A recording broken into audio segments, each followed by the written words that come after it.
talking to the Israel nation, the spiritual leaders, the Jews. You crucified him and you killed him by the hands of lawless men. Now stop right there. He's saying to them, this man that demonstrated all of this miraculous power, you crucified him. Now he moves, watch the progression of his sermon. He moves from preaching about the life of Christ to now preaching about the death of Christ. And in preaching about the death of Christ, he robs them of the satisfaction of thinking that y'all got the victory over Christ. He takes off the table for them to think y'all got the victory over him. He says, no, this man that y'all killed him according to God's foreknowledge and plan. Y'all murdered the Son of God, but you murdered him according to the foreknowledge and plan of God. Now stop right there. The text now raises something very powerful in our reality that Peter does not address, but I will address. Peep the text. You killed him, but it was God's plan. You killed him, you did, but it was God's plan. You murdered him, but it was God's plan. And although Peter does not address it, I will address. You know what Peter's raising right here in the text? Right here in the text, you killed him, God's will. You killed him, God's plan. He's raising for us this spiritual reality between the sovereignty of God juxtaposed the will of mankind. That's so good. That's so good. This theological thing that some of us struggle to understand, how God's sovereignty operates through the minutia of the human will of man. That when I think about this, sometimes I sit back and I marvel at God, how in our evil decisions and our good decisions, some way, somehow, God works through all of the decisions of human beings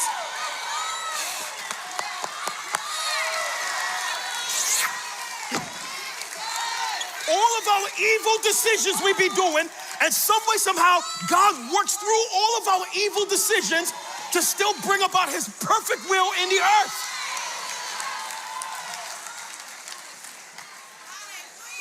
Like, men be doing evil, and God still works through all of that evil to bring about his perfect will.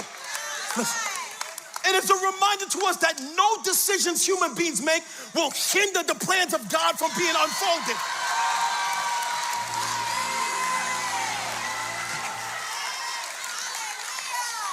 One of the most powerful examples of this is in the Old Testament, when a young dude named Joseph got multiple brothers. His father, man, has favor on him, throws a jacket on him. His brothers are jealous of his jacket. They want to take him out. They snatch him, throw him in a pit, sell him into slavery. Go back and tell his father he's dead. That's what jealousy does. It tries to crucify people for things they did not do. Joseph ends up in the house of a wealthy man as a slave. And watch this, through the natural course of time, because you don't have to manipulate God's will. You don't have to run ahead of God. The scripture says zeal without wisdom is dangerous. And through the course of time, Joseph ends up the second in command of the most powerful nation on earth at that time, Egypt. A famine breaks out in the land, and now everybody has to come to Egypt for food. And now here comes his brother decades later, coming for food, coming now for government assistance. They're coming now for the WIC, the food stamps, all of the things. Watch, I'm going somewhere with this. And they see Joseph and they approach him with guilt. He says, breathe easy. That evil you did to me decades ago, you meant that for evil. Man's will. But God meant that for good. Sovereignty. You sold me into slavery. Man's evil. Man's will. But God used it, watch, for good. Sovereignty. Man, this is just a reminder to somebody in this room to look like you. We rob the devil of every testimony in your life. That no matter what evil has happened to you, Jesus could get the final word concerning you. This is us looking over our lives and saying, you meant that to me for evil.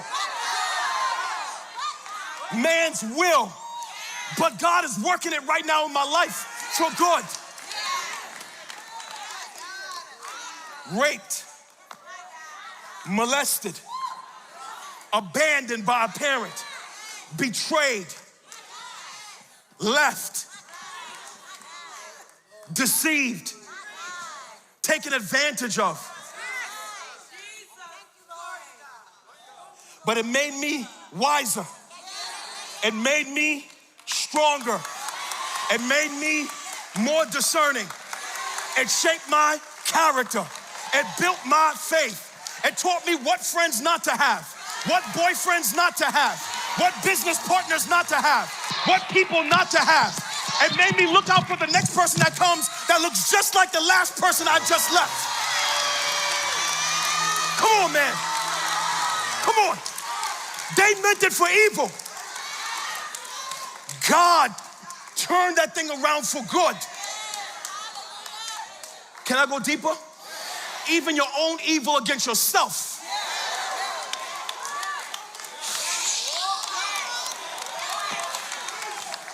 2 years into my walk with Jesus, I had a catastrophic fail.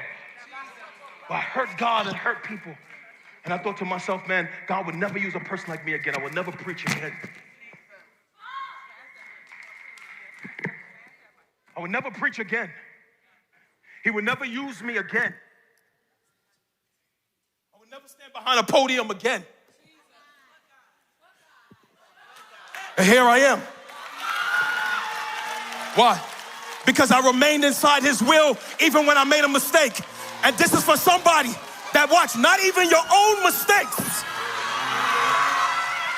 Not even your own mistakes inside the will of God will hinder his plan from unfolding in your life. Somebody give him praise because of that.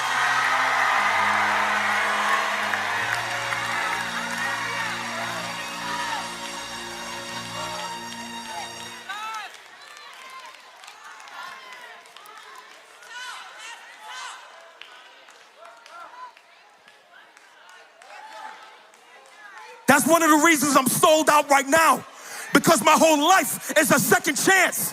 God took what I did to myself for evil and turned it around for my own good.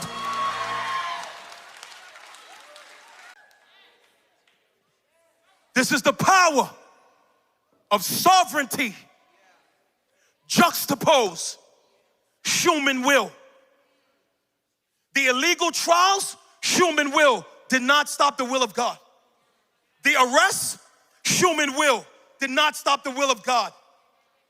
The betrayal, human will did not stop the will of God. The beating, human will did not stop the will of God. They nailed him to the cross. Human will. Evil men did not stop the will of God.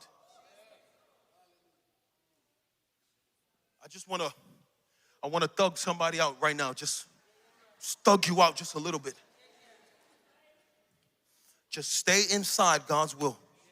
It don't matter what nobody say, what nobody do, how many videos they make, how much they talk about you, who walk out, who stay. Stay inside of God's will. Some of y'all, your enemies is your gift.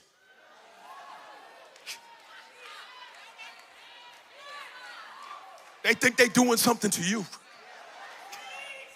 They're just increasing your reward in heaven. Blessed are you when men persecute you and revile you and say all manner of evil against you falsely for my name's sake.